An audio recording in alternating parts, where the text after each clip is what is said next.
I am Michael Goodman. I'm an attorney at the Hudson Cook law firm in Washington, D.C., and we're going to talk about the TCPA for the next 45 minutes.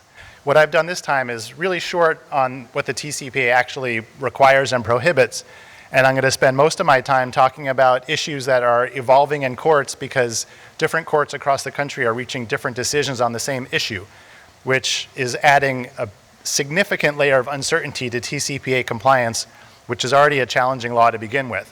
And so now when you add in different courts reaching different results on the same kinds of cases, it creates a real compliance challenge for in-house lawyers, in-house non-lawyers, outside counsel. We're all trying to struggle with the fact that different courts are reaching different decisions on the same issues. And that's what we're going to talk about for the most part today. But first, some TCPA basics. The TCPA regulates telephone calls, and it's well established that telephone calls as a concept in the TCPA includes both voice calls and text messages. So every standard you see in the TCPA that refers to the do's and don'ts of telephone calls apply equally to text messages as well as voice calls. And so, for example, that means that if you use technology that satisfies the definition of an auto dialer, but you're using it to send out text messages in bulk as opposed to automating your voice call process, then those text messages are subject to the TCPA's regulation of auto dialers. And similarly, because text messages are regulated as telephone calls, if you're sending out a campaign of marketing text messages, then the caller ID provisions apply, the call time restrictions, do not call standards, everything that you associate with voice calls also applies to marketing text messages. And another important point on TCPA compliance is I talk to clients about the TCPA all the time, and there's usually a pretty good-sized gulf between what I tell them a marketing communication is and what they think a marketing communication is.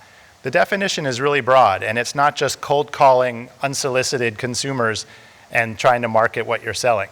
If a lead comes to you and expresses interest in what you're selling, and you reply with a marketing pitch for what you have to offer, the TCPA treats that as marketing too. It's not just unsolicited cold call communications that are regulated as marketing under the TCPA. And also, if you have dual purpose messages that combine marketing content with other kinds of content, the FCC has said, as long as there's some marketing content in your message, that message is regulated as marketing, and you need to comply with all the provisions that are specific to marketing communications under the TCPA. That said, the TCPA does separately regulate sales contacts from servicing or collections or other non-marketing contacts. Marketing communications are much more heavily regulated under the TCPA compared to servicing and collections. When consent is required when you're using an auto dialer or a pre-recorded message, the kind of consent you need is much weaker when you're sending a non-marketing message than the consent that you need to send a marketing communication. The TCPA also regulates the use of predictive dialing technology. That's equipment that will detect if there's one sales agent available to speak to a consumer, their dialer will say, I think I need to call 10 people right now. It's the middle of the day. I'll call 10, and I'm going to guess that one person will answer, and I will connect that person to my one live agent that's available. So it's predicting how many consumers to call to reach one person. And when more than one consumer answers, the predictive dialer doesn't have an agent to connect the person to. That creates either dead air or hangs up on the consumer. And so the TCPA regulates the rate at which you can abandon calls and not connect them to a live agent, and it further regulates how you use your dialer in a marketing campaign. The big piece of TCPA compliance, though, on top of the do not call standards for telemarketing, is the consent that you need to use an auto dialer or a pre-recorded message. And the reason that's sort of the premier component of the TCPA is the TCPA's private right of action. And if any of you have had any experience with the TCPA private right of action, chances are in this crowd you've been on the receiving end of a lawsuit as opposed to the initiating end, and it can be a terrible nightmare. And the reason is the harm that you cause when you violate the TCPA isn't all that great. It's an invasion of privacy, it's disturbing somebody's peace and quiet, but it's not burning somebody's house down. However, the TCPA statutory damages structure for private enforcement treats it like a house on fire violation. When you make a call using an auto dialer or a pre-recorded message and you don't have the consent that the law requires you to have, courts have to award at least $500 per call or per text. Each violation is at least $500. Courts can't look at that situation and say, you know what, that's out of whack, let's bring this down to a reasonable number. It does not work that way. It's $500 per violation of the consent standards, and courts can triple that amount to $1,500 per violation if they find that your violation was willful or knowing. And that's what makes everybody sit up straighter in their chairs when we talk about the TCPA, because all of a sudden you've gone from an unwanted phone call to an existential threat to your company if you've engaged in any kind of large-size campaign of calls or text messages and you didn't have the consent that the law required you to have. The FCC can also enforce the TCPA itself. The way the FCC enforcement structure works, they have to basically fire a warning shot with a citation before they can get money from you. And they're stretched so thin, they don't bring a lot of TCPA cases. And so your real threat in TCPA compliance comes from the private right of action. And these cases can be brought as class actions. And so calling one person 3 times, that's not an existential threat. That's $1,500 exposure. But if you do that to 10,000 consumers, all of a sudden you're looking at a massive amount of statutory damages. Oh, and the first thing on my notes, this is not legal advice. I'm going to tell you about the do's and don'ts of the TCPA, but I'm not your lawyer and I can't counsel you through specific issues. I'll answer your questions as best I can, but I'm not giving legal advice in this presentation. So that's it for the TCPA Basics, and like I mentioned, I wanted to talk about the issues that are giving courts fits these days in TCPA enforcement. And we're going to talk about 4 issues where courts have been inconsistent. The first is in setting the standard for what an auto dialer is. The second is when consumers can sue and when they haven't met the threshold that allows them to go into court to come after you for TCPA violations. The third is when a TCPA statutory damages calculation gets astronomical, is there ever a point where courts can knock that number down even though the TCPA itself doesn't allow courts to do that? And fourth, we're going to talk about whether consumers can revoke TCPA consent, and if so, if you have any ability to take away that right or limit or restrict that right. Different courts are reaching different decisions on that issue. We're also going to talk about ringless voicemail services, soundboard technology, and I'll close with a few remarks on what Congress is doing in this area, what the FCC is doing, and what technology is trying to do to fix the robocall problem. So the first issue is auto dialers. And the reason the auto dialer definition is important is because you need consent to use an auto dialer, and you don't need that same consent if you're not using an auto dialer. And so that's a big fork in the road of your TCPA compliance and your TCPA exposure is when I call my leads, when I call my customers, am I using an auto dialer or am I not? The TCPA is over 25 years old, and it has an original statutory definition of what an auto dialer is. And that definition refers to equipment that has the capacity to store and dial numbers that have been generated randomly or sequentially, and to dial those numbers. If your system has the capacity to generate numbers randomly or sequentially, you've got an auto dialer. That's the original statutory definition. Over time, the FCC was responding to evolutions in the telemarketing industry, and they realized that companies don't really engage in random or sequential dialing anymore. Things have gotten much more sophisticated. People are now dialing from stored lists. They're using predictive dialers, but nobody is just turning on a machine and dialing 111, 222, and so on. And so the FCC, without amending the statutory definition or the definition that's in their rules, has issued formal guidance over the years to say, we know what the definition was, but this is also what we now consider an auto dialer to be. And the FCC brought in concepts of whether there was human intervention in placing your calls. And they also started to talk about not just random or sequential dialing, but dialing from a stored list of numbers that you upload to your dialer.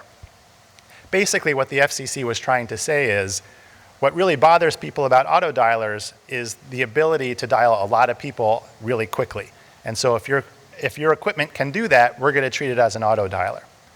That was a massive expansion of where we started with the statutory definition that referred to random or sequential dialing. But the FCC has this tremendous authority to interpret the TCPA, and they use that authority to expand the definition substantially.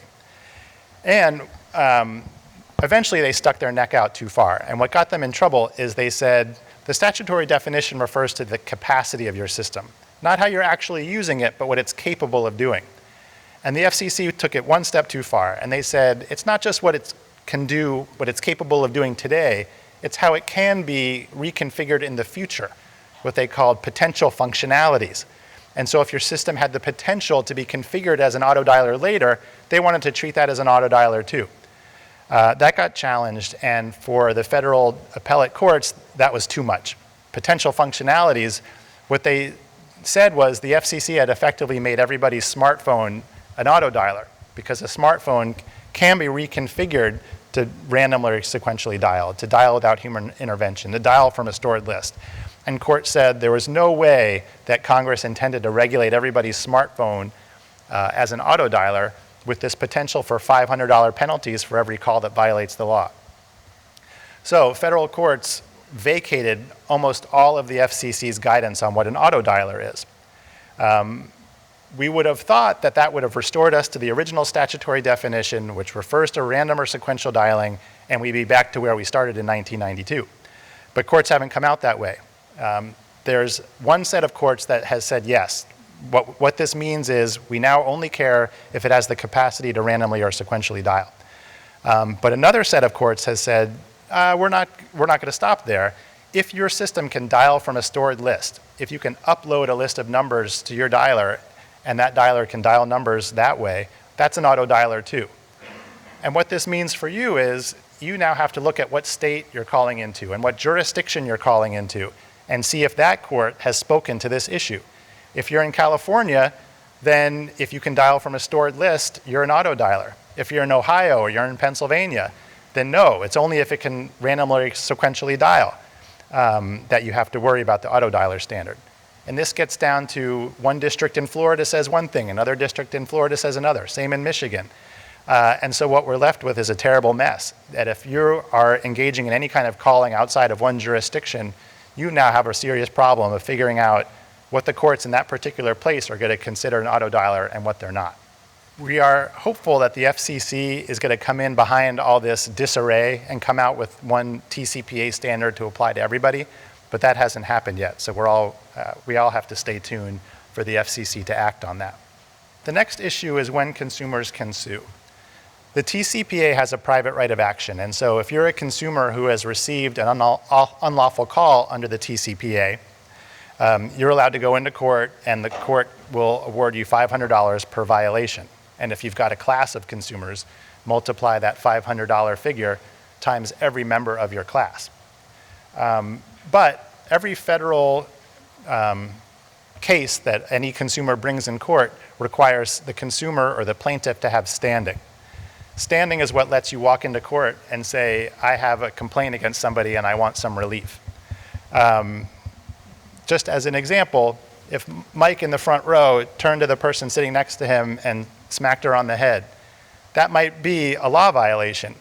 But he didn't smack me. I don't have standing. I haven't been hurt. I can't act on that. She can. I can't. I need standing. I need an injury to go into court for the court to redress. And the same is true for the TCPA. And so most courts tend to say that, yes, you need standing under the TCPA, but the invasion of privacy that comes with an unwanted phone call, the nuisance, the inconvenience, all of those things are enough of an injury for you to proceed with your TCPA case. Even for one fax, one phone call, courts have said that's sufficient nuisance for you to proceed with your TCPA case. But one federal appellate court, just in the last few weeks, came out and said, you know what, no. The plaintiff in that case had received one unwanted text message, and the court said that is not enough injury for you to come into federal court and ask for your $500. we need to see more of an injury from the unwanted call before you have an ability to come into court with. And so there's this split among federal appellate courts. Some say one fax, one call, one text is enough. We now have another court that said it's not. When there's that kind of split between federal appellate courts, that's when cases can wind up before the Supreme Court. And so even as something as potentially insignificant as one text message can become a Supreme Court case when different federal appellate courts are reaching different decisions on the same issue. And that's now what we have on standing. And so if you're the recipient of a TCPA complaint, you get a threatening letter from a plaintiff's lawyer saying things are about to get bad for you thanks to your bad telemarketing practices. One thing for you to look at is, can I make a standing challenge? If it's just one phone call that this guy is complaining about, is that enough that the court is going to let this plaintiff walk into federal court and make their case?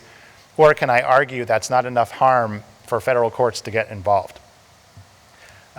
You don't have the volume of support on your side. More courts find standing that don't, but now we have this split. And so it's one more option available to you if you find yourself ensnarled in a TCPA case. The next issue where we've seen a split among courts considering similar facts is in the statutory damages calculation. I had mentioned at the outset that the TCPA requires courts to order $500 per violation of the consent provision. And at times that has created statutory damages awards of 7 figures, 8 figures, 9 figures, 10 figures. If your call campaign is big enough, you can literally have a $100 million statutory damages calculation. Most courts have said that's what Congress drew up, and so that's what I'm going to apply. And so we recently saw a court affirm a $267 million statutory damages penalty on a debt collector who didn't comply with the TCPA. But we also have a recent case where the statutory damages calculation worked out to $1.6 billion. And the court said, you know what, stop. This no longer seems acceptable. And the court applied the Constitution's due process clause to reduce the number, and the court declined to uphold the straight statutory damages calculation. The due process clause argument, what you need to convince a court is that the statutory damages calculation is so severe and oppressive as to be wholly disproportionate to the offense and obviously unreasonable. And this court decided $1.6 billion for unwanted telephone calls satisfied that standard. That court took the $500 per violation figure that they were directed to apply, and they reduced it down to $10 per violation, and that still produced a penalty of $32 million. That's how extreme these cases can get. I mean, this court did the defendant a favor, wiped out almost the entire statutory damages calculation, and we still wound up with a $32 million penalty. I can't imagine they're going to pay that number. It's too new to have been resolved, but who has $32 million lying around for a TCPA case? Nobody. I think you're more likely to see somebody go into bankruptcy than to pay that number, because nobody has that. The next issue is the right to revoke TCPA consent. The TCPA is clear about the consent that's required to use an autodialer or a pre-recorded message. You need what's called prior express consent to use an autodialer or a pre-recorded message if your message does not have any marketing content, and you need what's called prior express written consent to use an autodialer or a pre-recorded message if you do have marketing content in your message. Prior express consent for non-marketing communications is really easy to get. Basically, the FCC has said if the consumer volunteers their phone number to you on a credit application, on a form that they sign when they visit your dealership, if they write down their digits, the TCPA says that's sufficient consent to use an autodialer or a pre-recorded message to call that number for non-marketing purposes. Prior express written consent is much stricter. It's not so simple as the consumer saying, here's my number. Even though a lot of companies kind of treat it that way, that's not how the standard works. To get valid consent for marketing communications that use an autodialer or a pre-recorded message, you need a written agreement signed by the consumer. So you need their signature. It needs to include their phone number. It needs to include your name. And it needs to include 2 magic words sentences that the standard requires. Number 1 is a sentence of what the consumer is agreeing to. I agree that by giving you my phone number, here are my digits, I'm authorizing you, company name, to use an auto dialer or a pre-recorded message to call my phone number for marketing purposes. That's required disclosure number 1. Required disclosure number 2 is I understand that I'm not required to give you this permission as a condition of doing business with you. And so you can't require consumers to give you consent in order for them to buy your goods or services. And you need to say that in your consent that you collect for marketing consent that uses an auto dialer or a pre-recorded message. So the TCPA sets up this pretty elaborate approach to consent to use an auto dialer or a pre-recorded message.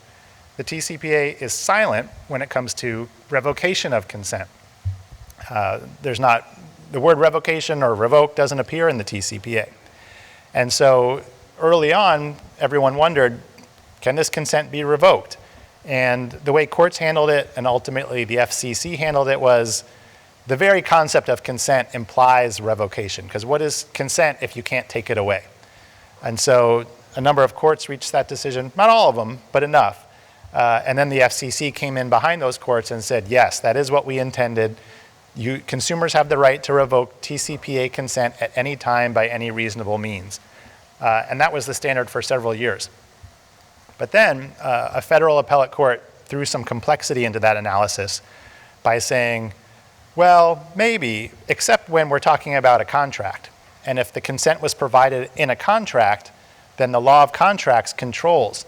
And a party to a contract cannot unilaterally amend that contract as a matter of contract law. And when a consumer tries to revoke consent that they gave in the contract, in effect what they're doing is trying to unilaterally modify the contract, and that's not allowed. And so that court said if the TCPA consent was set up in a bargain for agreement in the contract, they cannot revoke it. That was a pretty extreme position to take, in my opinion. A number of courts have said the same thing, like, we agree that there's the law of contract and there's this tension with the TCPA right to revoke consent, but we're not prepared to go out and say, once you give consent, you can never take it away. So that one position has few followers, but it is a federal appellate court, so it's the Second Circuit, so it's New York State and some surrounding states, and so we can't belittle it too much because it carries a lot of weight. But we also have a number of courts saying that's too far. The FCC said consumers can revoke this consent at any time by any reasonable means, and that's what we're going to uphold. And so they have looked at that federal appellate court and said, we just aren't convinced. We're going to continue to follow the FCC's path and let consumers revoke consent. And then there's another group of courts that has taken a middle ground, and they've said, well, it seems extreme to say you can never revoke it, but contract law is contract law, and you're not supposed to be able to modify contracts unilaterally. So what we'll be okay with is you can't take the right to revoke away altogether, but you can restrict it. You can, in your contract, tell consumers how they can revoke consent, leaving out any other way that the consumer might try. So you can say, you have to write us a letter, or you have to follow these steps to revoke your consent, and nothing else will be valid. And a number of courts have accepted that and said that seems like a sensible result. And so depending, again, on what part of the country you're in, you might look at how your contracts treat permission or consent to contact and how you speak to the right to revoke. If you're in one part of the country and you want to eliminate the ability to revoke consent, there are courts that say that's okay and courts that say that's not. If you want to direct consumers, if you want to revoke consent, here's how you have to do it. There are a number of courts that will support that. And so again, it's location specific. The next two issues I want to talk about are ringless voicemail and soundboard technology. Ringless voicemail or direct drop voicemail is a voicemail that gets delivered without the consumer's phone ever ringing. And so the company doesn't actually call the consumer's phone number, Rather, the company uses technology to place a voicemail in the consumer's voicemail box without ever calling the consumer. And their phone never rings, but they get a notification of a new voicemail. And I first saw this technology several years ago, and the service providers who were offering it had these white papers that were really complicated and really obscure and got deep into FCC law and said, here's why this isn't a phone call. Where the technology communicates with the telecommunication provider's server. It's not a phone call, it's an information service. And I don't know, I know the TCPA. I don't know enough about the telecommunications industry I didn't know what to make of all those arguments. I just said, we'll see, because courts hadn't addressed it yet. But finally, courts started to get these ringless voicemail cases. I'm aware of 3 in the past year or 2, and they've all come out the same way. And all courts were completely dismissive of these convoluted technical arguments about whether it's an information service or it's a phone call. And they said, it's close enough to a phone call for me. We're treating these ringless voicemails as phone calls, as pre-recorded messages. You either have consent or you don't. And if you don't have this consent and you're dropping voicemails into somebody's voicemail box, you've got a TCPA violation on your hands. And right now the score is 3 courts saying that that's a violation and 0 courts saying it's not. And so my guess is we're going to start to see ringless voicemails maybe not disappear altogether, but they're going to be used in a much more narrow set of facts because the people using them are going to have this rigorous form of consent if you want to leave a marketing ringless voicemail, and then the much weaker form of consent if you want to leave a servicing or a collections ringless voicemail. But my advice to you is if someone from a direct drop ringless voicemail technology provider is sitting across the table from you pitching their services, remember this presentation because the issue is a lot more complicated than it used to be as courts take a dim view of the propriety of ringless voicemails, at least as an unregulated technology under the TCPA. So proceed with caution. Yes? That's a good question. And the question was, if you are a dealer and you hire a vendor who delivers direct drop voicemails on your behalf, who gets sued? The answer is the TCPA imposes liability, primary liability, on the person who initiates an unlawful call. And so if the vendor makes software available to you and you do the rest, you log onto their system, you decide who to deliver messages to, what they say, when to send them. If you're doing all of it, chances are the liability is going to be only on you and not on the vendor. If you work with the vendor and you give to the vendor all the information they need and then they do the work, they can face liability, but so can you. The TCPA has a principle called vicarious liability for the seller or for the dealer in our case. And so it's not just the technology vendor that can be held liable. You can also be liable under concepts of vicarious liability for violations that are committed on your behalf. And basically the standard is if the service provider is acting as your agent and acting on your behalf, then you have the same exposure that they do. And almost every contract in this situation I see has in like all caps, there is no agency relationship here. This is an independent contractor relationship. That does not carry the day. It's okay to say it, and you should, because it doesn't hurt. But just because you say there's no agency relationship here doesn't mean there's no agency relationship here. Courts can slice through what your agreement with your vendor says to say, if you control how the vendor works for you, then we're going to hold you responsible under the TCPA for violations that occurred when your vendor was working for you. The next issue that I kind of lumped in with ringless voicemail was soundboard technology.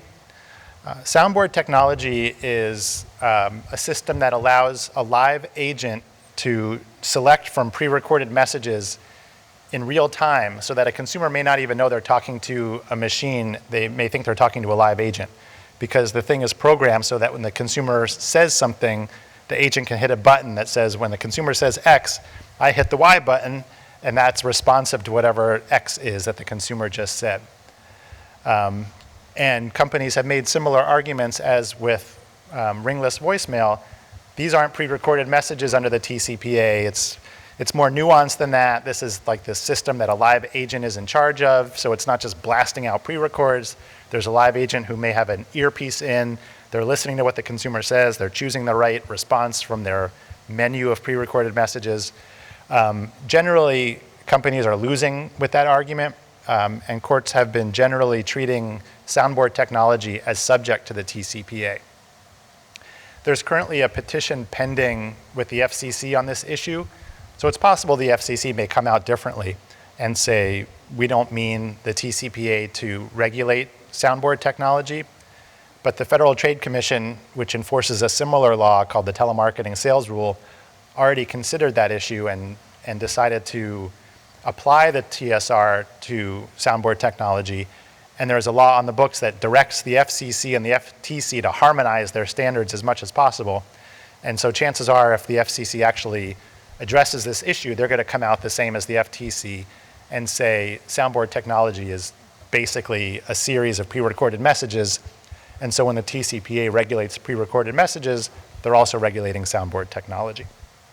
So that was my swirl of unsettled issues in TCPA. The last thing I wanted to talk about was what else is happening outside of the judicial branch of the government, the legislative branch, the executive branch, where the FCC is. What are they doing with TCPA and TCPA-related issues? The thing that Congress is focused on the most and the FCC is focused on the most is the robocall problem. Just in the time I spent in the exhibit hall before speaking today, just talking to people at my booth, everybody hates robocalls. Even people whose companies might be responsible for some of them, people don't like to get them. And they're rapidly deteriorating the effectiveness of people's phones because no one answers their phone anymore because they're tired of the calls they are getting that they don't want. Elected officials and the FCC are desperate to solve this problem because it's making people so upset, and there'd be such a benefit to the politician who can say, I've made your dinner time a little more peaceful. And so Congress is trying to come up with a law that will fix robocalls. The FCC is trying to do the same thing. State attorneys general are working with telecommunications providers to try to solve this problem. What they all want is to block the robocalls that nobody wants and to allow the robocalls that people may have agreed to. I think everyone who gets as many robocalls as I do or as everybody else does wonders, how can this be profitable for anybody if no one answers these things? And if you do answer, who's buying? The ones I get are like the IRS is about to kick down your door. You better get back to us and solve that problem. And really, what do they need? 1 in 1,000 consumers to follow through probably makes that model profitable because it's so cheap to send all these messages. And that's what allows them to continue. What Congress and the FCC and the technology providers are trying to do is come up with a screen so that if the incoming calls that are slated for your phone show some indicia of manipulated caller ID information, they're going to try to block those before they get to your phone. So they're trying to create a screen, a technology screen, that if we see signs that someone's trying to hide who they are, we're going to block that call before it ever goes through. Companies are worried that that's going to also block legitimate calls. I know plenty of clients that I talk to want to be able to manipulate caller ID information to try to encourage consumers to answer phones that they might otherwise screen out. And so they're worried that it's going to block legitimate calls. So that's the fight that everybody's having right now is a technological fix possible? And if so, is it possible in a way that allows legitimate calls to go through while blocking the bad ones? And what we have here is stay tuned because that work is ongoing. The TCPA also, the FCC is also considering a number of TCPA petitions. People are allowed to write into the FCC and request like a public comment hearing on a particular TCPA issue. And companies use this all the time. There are probably dozens of petitions before the FCC right now on TCPA issues.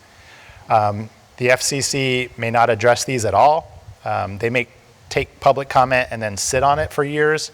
Just because you submit a petition is no guarantee that you're going to get a response. But I looked through what's currently pending before the FCC now, and the ones that looked interesting to me were the soundboard technology, whether the consent revocation issue, whether companies can restrict how consumers revoke consent, or whether they can eliminate that right to revoke consent altogether. Addressing the difference between what is a sales call and what is not a sales call. Because in my experience, I could poll this room and get probably 25 different answers on what a sales call is. And so people have asked the FCC to resolve that issue.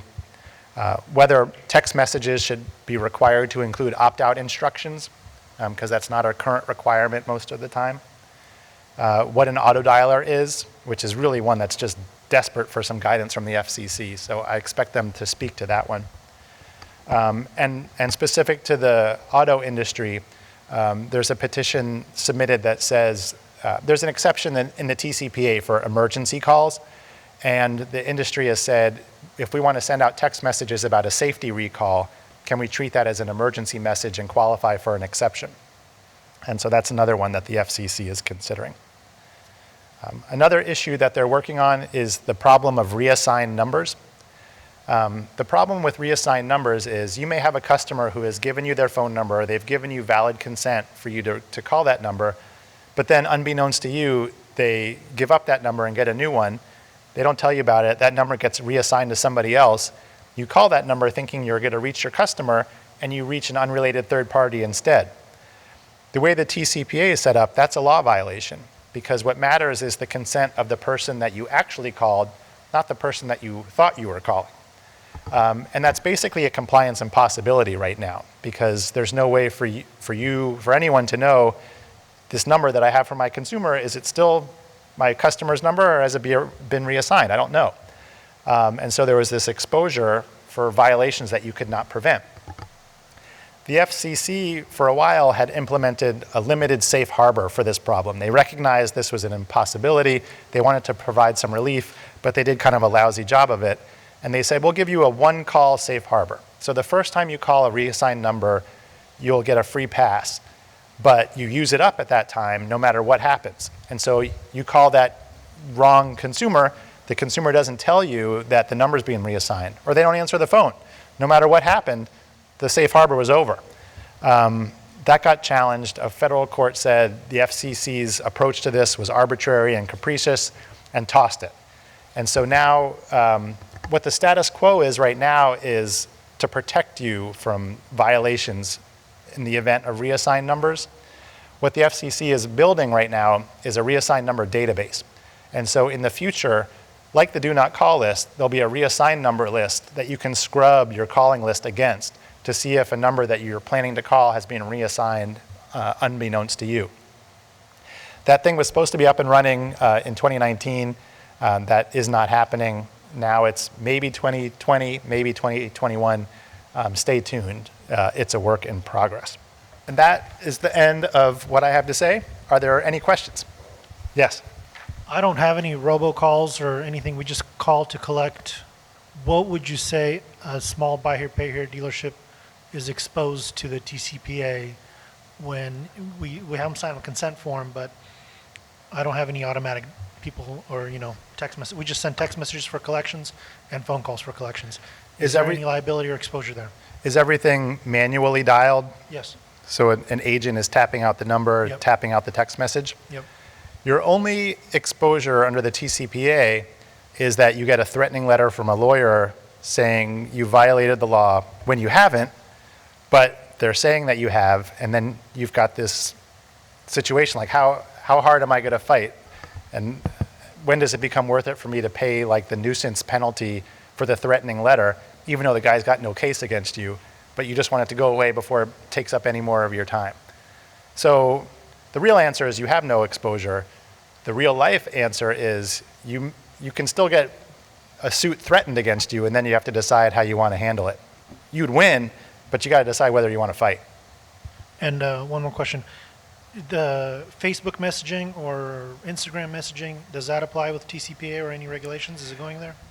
I'm aware of just a case or two that has looked at that, and those have come out as no. Those aren't telephone calls.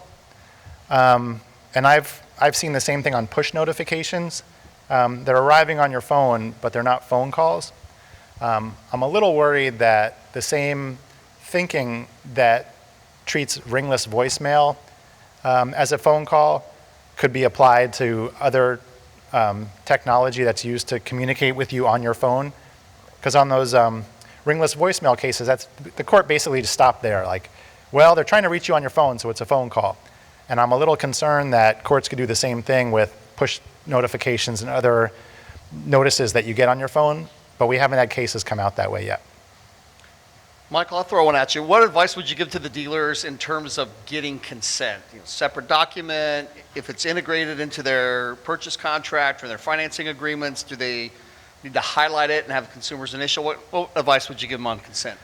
Well, the one thing that I try to tell dealers to be careful about is to do something more than a boilerplate paragraph in your contract, so that what I don't like to see is when a consumer just signs at the end of the contract, and that's the entire contract plus your boilerplate of TCPA consent. And the reason I don't like that approach is you're not allowed to condition a purchase on the consumer giving that consent, and you actually have to say that in your disclosure.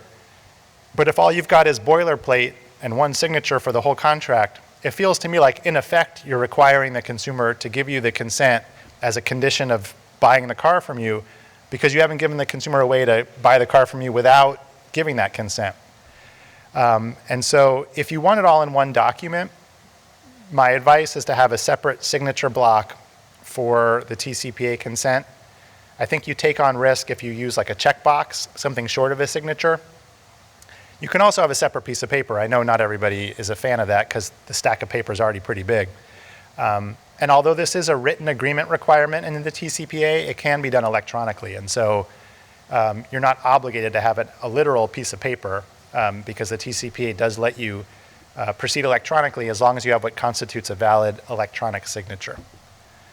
So I think your best options are separate piece of paper, separate signature line, or at a minimum, and not foolproof, would be a checkbox for your TCPA consent. Yes, this comment was about the application. The application is fine. There's nothing that tells you it can only be in this document, it can't be in that document. If you do it in the application versus the contract, you're probably going to lose the ability to restrict how people revoke consent, because the courts that have allowed you to restrict it have really wanted to see that in the contract, because that's where the parties have put their name on the line and said, this is our bargain for deal.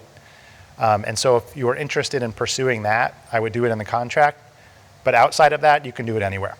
Application, separate piece of paper, anything else. Yep. My question is that we use Fraser, we use solution by text. We don't do any marketing through either thing. The only thing we really do is like send a mass text out to all customers with a balance to say like we're going to be closing early or anything like that, or we send text out say you're past due or to say your insurance is expired.